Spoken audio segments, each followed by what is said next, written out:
It was the early 1970s, ages before the internet and cell phones. Richard Nixon had not yet resigned. Young people protested against the Vietnam War. And the idea of saving someone's life by donating an organ? It was revolutionary. Absolutely revolutionary. Greater love hath no man than this, that a man lay down his life for his friends. But while other college-age women were out in their bell-bottoms and peace sign chokers, sisters Shirley Judge and Pam Malky faced a serious life-and-death decision. I'm going to say my sister. She's my best friend. I went in a coma. She begged him to keep it on because I wouldn't live 2 weeks. The temporary machine Shirley was on bought a little time for her failing kidneys.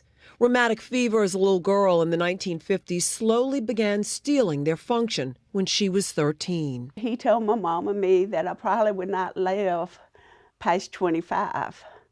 Don't tell a teenager that. I almost didn't graduate on time.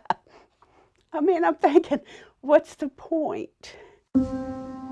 Weeks, even months, were spent at Charity Hospital in a ward. At times, Pam slept on the floor to be near Shirley. On June 1st, 1971, Pam gave Shirley one of her kidneys. I was thanking God she was the donor because we're like two peas in a pod. She really took a risk, and her sister took a risk, to give her this kidney. The surgeons that were here at the time were doing cutting-edge surgery. Tulane abdominal transplant surgeon Dr. Mary Kalaki wasn't born at the time her Tulane colleagues performed the sister-to-sister transplant. She says even with today's medical advancements, a living donor kidney will only last on average around 14 years. And now, for the second time, Pam and Shirley defied the medical odds. Pam's kidney lasted 45 years in Shirley. It may be one of the longest, but there was still another twist yet to unfold. Our first date was April 3rd, 1976. We were married April 23rd, 1976. In 1978, Shirley, at 39 years old, got a diagnosis that scared JJ, her preacher husband. I get home and I told my husband. He kind of got upset because he's thinking, I'm going to lose her. It scared doctors, too. He said, well, I still want to do an abortion because we don't know how long you will live, how the baby will turn up. I said, well, if I don't live, it's fine. She's got her daddy.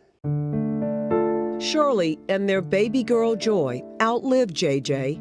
He passed with cancer in 2008.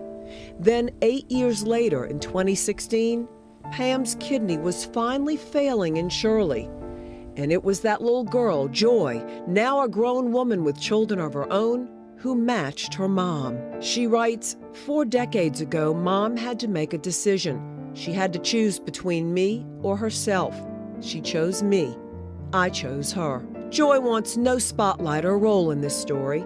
She says it's her mother and aunt who did something brave at a time when organ donations were in their infancy. On January 26, 2016, 2 Tulane surgeons went to work. Dr. Anil Paramesh harvested Joy's kidney from her body. In a nearby OR, Dr. Kalaki transplanted it into Shirley. A daughter had now given rebirth to a mom. This is never an easy decision, even though you may want to help somebody else or you love somebody else, it is risking your own life to help somebody else, and it truly is no greater charity than that. In his office, he keeps the superhero action figure Joy gave him as a reminder of their bond. Still, this Tulane transplant team was not done yet with this remarkable family. She said, is this Pamela Malky? I said, yes. She said, I think we have a kidney for you. Last year, diabetes and high blood pressure had finally taken the function of the one kidney Pam had been living with since giving the other one to her sister in 1971. Now, at 69, she needed transplant surgery. One of the good things the national system has is that if you've donated your kidney before, you go right to the top of the list. And so she was able to get a kidney reasonably quickly. Just weeks ago, the family of a complete stranger donated the organs of a deceased loved one. Tulane's Dr. Kofi Atiamo implanted the kidney into Pam. For 1 week it lay quiet.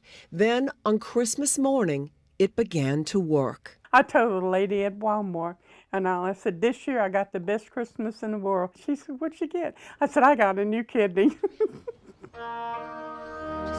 You could say these three women are bonded like the steel magnolias, but this true story has a happy ending. I realize as a woman how lucky I am. Remember Malin said about her daughter's passing? I realize as a woman how lucky I am. I was there when that wonderful creature drifted into my life. These women are not only lucky to have each other, but their very lives are dependent on it. Meg Farris, Eyewitness News.